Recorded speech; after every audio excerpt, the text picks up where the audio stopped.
Hello les amis, j'espère que vous me voyez bien, j'espère que vous m'entendez bien et surtout j'espère que vous allez bien.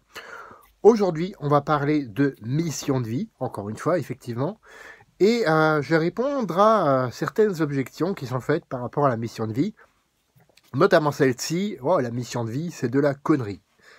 Ah oui, vraiment, est-ce que c'est vraiment de la connerie de savoir pourquoi on fait ce qu'on fait? Est-ce que c'est vraiment de la connerie? Alors, dans certains cas, si c'est juste pour faire genre, oui, effectivement, c'est de la connerie, qu'on soit clair. Mais dans la plupart des cas, savoir pourquoi on fait quelque chose est le point de départ, notamment d'un point de vue entrepreneurial. Alors, ça peut paraître comme ça un peu surprenant, parce qu'effectivement, d'un point de vue entrepreneurial, on peut se dire, oui, les entrepreneurs sont pragmatiques, etc. Et on va voir que la mission de vie, on va voir 7 points très pragmatiques par rapport à la mission de vie, justement, et que c'est justement donc un concept très pragmatique.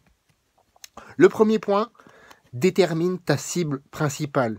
À qui tu t'adresses? Quand tu parles de mission de vie, à qui tu t'adresses? Est-ce que c'est plutôt à des entrepreneurs? Est-ce que c'est plutôt à des salariés? Est-ce que c'est plutôt à des personnes retraitées? Est-ce que c'est plutôt à des personnes jeunes qui commencent à chercher un petit peu leur mission de vie, justement? Donc, quelle est ta cible principale? Ensuite, permets aux autres de s'y identifier.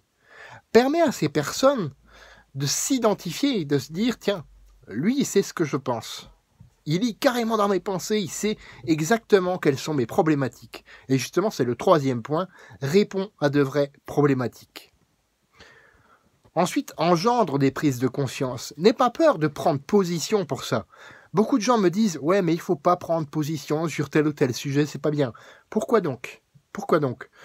Prendre position, se positionner, c'est assumer qui l'on est au fond de soi.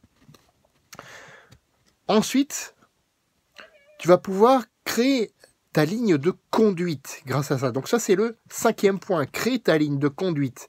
Ta ligne éditoriale, effectivement, si tu crées du contenu, alors que tu vois mon chat derrière moi. Si tu crées du contenu, c'est ta ligne éditoriale. Si tu crées des vidéos comme je suis en train de le faire, c'est tout simplement aussi une ligne de conduite. Je suis pas quelqu'un de corporate avec costard cravate, etc. Tu vois, ça c'est dans ma personnalité. Après, trouve la tienne. Si ça te correspond, oui, effectivement, apparaît en costard cravate, utilise un langage très châtié et fais ce qui te correspond à toi. Moi, c'est juste que ça me correspond pas. Renforce tes valeurs profondes. Là encore, en jouant sur les jeux opposition, association. Renforce tes valeurs profondes. Et n'aie pas peur de les assumer surtout.